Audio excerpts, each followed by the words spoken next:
So, here we are once again taking another look at reading and writing fill in the blanks. If you happen to wonder why I put a much heavier emphasis on these fill in the blanks questions than anything else, it's because they are quite difficult and they are worth a lot of points. Well, there's one more secret that I think you should know. There are simply a lot more of these questions provided by the official practice and published materials. These questions come in as complete mock tests, so you would get a few multiple choice questions, but many fill in the blanks. How convenient for us. Be sure to check out the crash course on this question type, because I won't be repeating all the little details that I have covered before. I could choose to drag on and waste your time. I don't because I'm a nice guy. Also because I'm lazy. Mostly because I'm lazy. Here's the first question. Another super long passage with 5 blanks, but believe it or not, this is actually an easy one. It talks about the UN, some of its newest member countries, when it was founded, when it got its own day for celebration, and what it does. Most of the word options for the blanks are quite simple, so let's get moving. The first blank talks about the UN members, and then the passage further elaborates to list some of its newest members. Especially doesn't seem right here because other than the fact that these countries joined the UN later than the others, there doesn't seem to be anything special about them, at least not according to the passage. Possibly suggests some uncertainties about whether these countries have actually joined. I think the UN is like a yes or no kind of deal, so no high school drama here. Limiting its newest members makes the UN sound like a bully, so again, no high school drama here.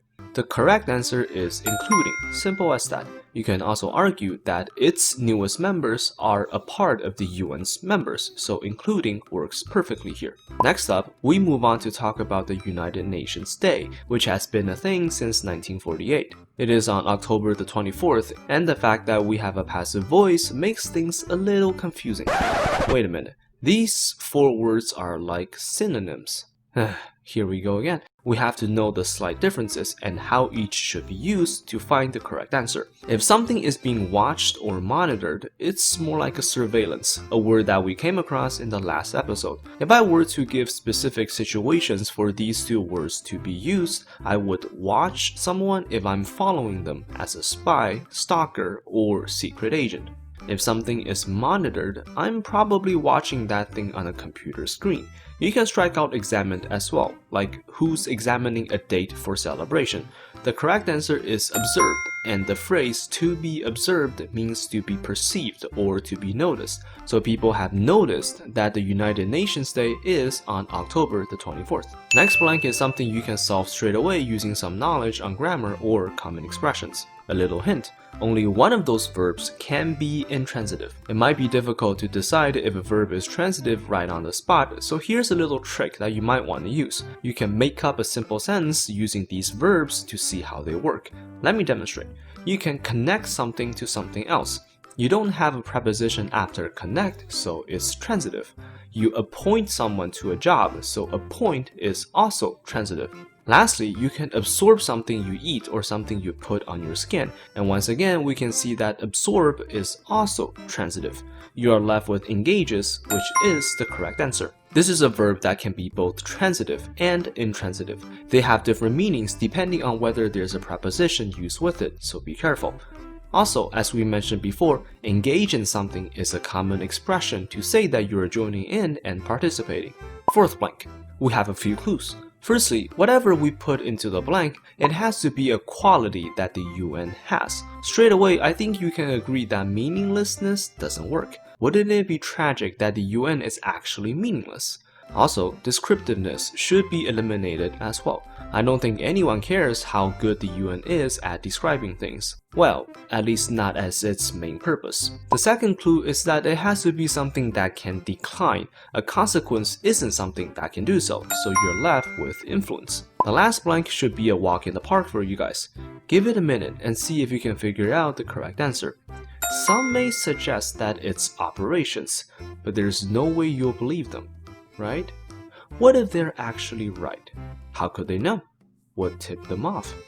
Seriously, the correct answer shows up not only once, but twice in the same paragraph. I'm gonna say this one last time. Read the bloody text, will ya? Before we wrap this up, there's one more thing to talk about, and it's the word transgression. Here's another word with a common root, gress, which means to step or to move. You should have seen it in a few words like progress, regress, and congress. I'm not gonna dive too deep into this subject, but transgression literally means moving from one side to the other. This word has adapted the meaning of breaking the law, suggesting a move from the lawful side to the unlawful. I'll leave the rest of the words to you guys to figure out what they mean, and let's take a look at the second question. Oh great, history and language, about Spanish. Here we are struggling with English, and on top of every difficulty we have to go through, here comes words and stuff in Spanish. I also like the fact that this question has only one sentence in the last paragraph. Like, is anyone actually gonna read that? What's the point? There's not even a blank there. After quickly going through the passage, you should be able to figure out that it's talking about Spanish, particularly spoken Spanish. You have multiple clues in the text, most notably speakers, speaking, spoken, speak, and sounds. And what do you know? There are different ways to speak the language. I guess that last sentence actually does something after all. The first blank has 4 easy words as its options, and it shouldn't be too surprising that the correct answer is necessarily. It's simple. It's a common expression to say that something isn't necessarily the way it is, or something like that. Easy. The second blank, however, is a bit of a troll. What the hell is a rocky area? More on that, what the hell is a hidden area? You'll have to be really out of your mind to pick one of these 2 options. Then you're left with mountainous and coastal. Which one could it be? Does the word highland play a role here? I think it does, and I think the correct answer isn't coastal. Would you agree? Looking at the third blank, we want something that each country has its own. Given that we're in 2020 in the middle of the global pandemic, I can assure you that infections don't give a damn about national borders. It doesn't seem right for countries to have its own thought, like it's not exactly something or someone that can think. Sure, each country should have its own authority, but we're not talking about governments or regulations here, are we? We're talking about, well, talking, so accents makes the most sense. The fourth blank is also a bit of a joke. How do you collect or remember the letters? It's not that I don't know how. I know my ABCs very well, thank you very much. I just don't think it makes any sense. Following our logic for the previous blank, since we're talking about spoken Spanish, pronunciation is a very sensible pick here. The word elucidation is a fancy synonym of explanation and clarification, so not something we need here. By the way, can you find somewhere in the text that pronunciation shows up? You might have, or you might have not. What did I say a few minutes ago? Read the bloody text! A bit of a deja vu right there for you. Here we are at the last blank. Something never reached the new world. Insert One Piece joke here. Distinguishes is just not a noun, so this is one of those rare occasions that you can do some elimination like how you would for reading fill in the blanks. Then you can tell me that you don't really want problems to go to the new world, unlike Luffy and his crew. Normality is a state or condition of normalcy, something being usual or expected. You might consider this to be a plausible pick, and I would somewhat agree. However, I must say that characteristics simply makes a lot more sense. It shouldn't just be the normalities that didn't get passed on to the new world, but the details in general. Let's do another question, shall we? It does seem like Pearson is running out on topics to design their questions. Here we go again, another question on tall buildings. The first blank is a part of a huge parallelism, so huge in fact that the terms are separated by semicolons instead of commas. It's important to see that whatever you put in behind simple, it's still referring to the buildings. Therefore, you should be able to see that antagonists will not be correct because regardless of what it actually means, the suffix tells you that it's a person. Understandings doesn't make any sense either. Ideas might work in this context, but I would say competition is the best pick here. I might have cheated a bit and referred back to the previous question on buildings, which talks about how people competed to build the tallest building. If that doesn't ring a bell, another clue is that ideas doesn't go well with families and owners, so competition makes the most sense. As for the second blank, we began talking about different types of buildings, and we need an adjective to describe them all. You should have no problem eliminating natural. Like, how can a building be natural in the first place? Drastic is also incorrect here, as the word means very radical or extreme, likely to cause a strong effect. Then you can see that theatrical doesn't fit the blank either. The word means related to theater in the literal sense, and it can also mean exaggerated or over the top. It just also happens to be a synonym to dramatic, which means related to drama, or intended to create a theatrical effect. In this case, how is one correct but not the other? This is because dramatic can also mean exciting and impressive, and that's the intended meaning used in the text, making it the correct pick. This goes to show that synonyms can have different applications, and it's important to know what these applications actually are so that you can make some close calls like this one. The third blank is quite simple to explain. One thing in common is a common expression. So there you go. General actually works here, but the meaning is not something we need. In general means usually or in most cases, so it's not as universal of a feature that we're looking for. Average doesn't even work with the preposition. The correct expression is on average. I think the simplest phrase involving ordinary is out of the ordinary. It's not what we have here, so it's incorrect. The fourth blank should be developments. Do I need to explain myself? Read the text. A déjà vu within a déjà vu. How nice. Once again, the same choice of words shows up twice later in the same paragraph. If you trip over this blank, I don't know, man, you really don't have much of an excuse. Last blank. We began talking about how elevators were not safe. Only isn't correct here because it completely changes what the sentence originally means. Perceptively doesn't fit either. The word means to have an insight about something, or how something is understood or interpreted. Long story short, the word implies a level of subjectivity here. If you put in perceptively, it means that some people see the elevators as safe while others don't. Then you're left with measurably and considered.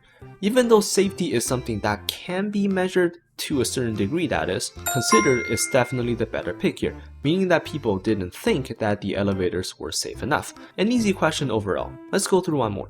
Remember when I said I hate these long passages? Well, here comes the longest of them all. Another problem I have with this passage is the fact that it talks about the famous author C.S. Lewis, but nowhere in the text mentions anything about his work, especially his most known work, The Chronicles of Narnia, a children's fantasy novel series that has been adapted to radio, television, and movies. Who gives a crap about his childhood? I don't. I really couldn't care less about where he went to school or whether he spoke 3 foreign languages.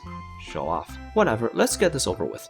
The first paragraph focuses on when the Lewis brothers were born, and you should be able to tell from the timeline that the brother was born 3 years ahead of C.S. Lewis, so we need a word for the first blank that addresses the chronological order. Subsequently means happening afterwards, so this is the complete opposite to what actually happened.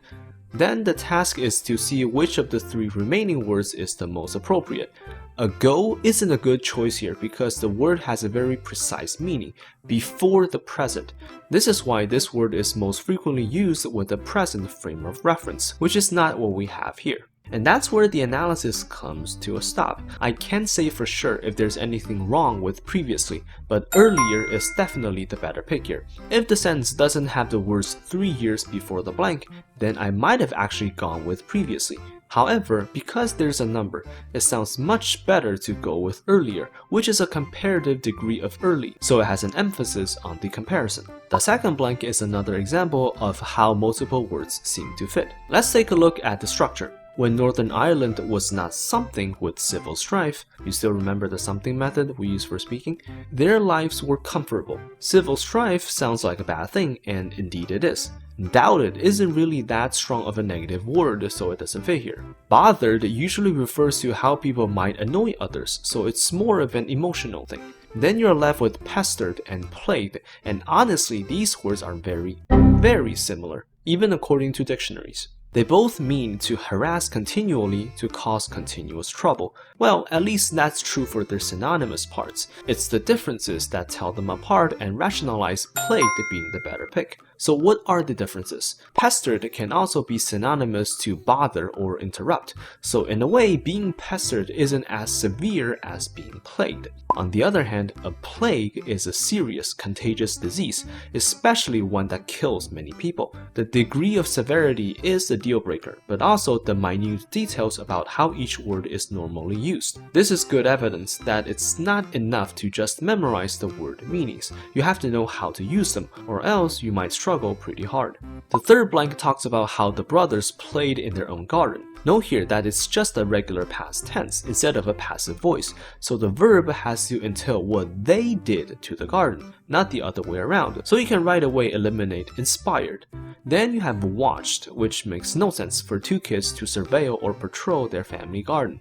Instigated is also incorrect, which means to initiate something or to encourage people to do something, especially for something bad. The plain old explored is the best pick here, no need to overthink.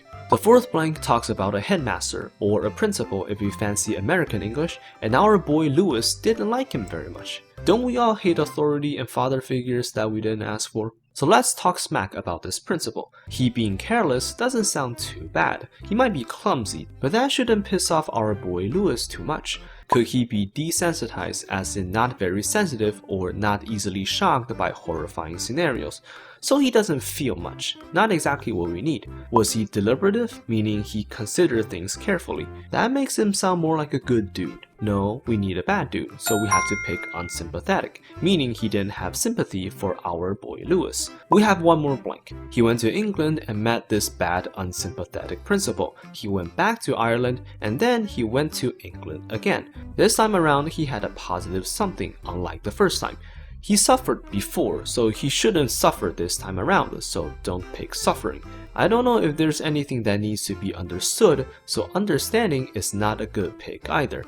The essence is the intrinsic nature or the fundamental quality of something. As an example, Coca-Cola is, in essence, just toilet bowl cleaner but brown. Mountain Dew, however, is, in essence, the most satisfying joy you can buy with 20 cents. I don't think there's a clear tell of what essence the passage is actually referring to, so it's also not the pick here. You should go with experience, and once again, you get the point using a very common but highly suitable word. And there you have it, a few more reading and writing fill-in-the-blanks questions that put you closer to your desired score. Remember to use this opportunity to learn some awesome vocab, and be mindful of the possible techniques that can score you a few more points here or there. Please like, subscribe, and share so more can get better at PTE and English in general, and I promise you that you'll be speaking better English than Donald Trump does. His recent interview with HBO is a must-watch. It's both tragic and hysterical to be reminded once again that the so-called leader of the free world is a moron. Thank God he's not my president, and I'll see you all next time.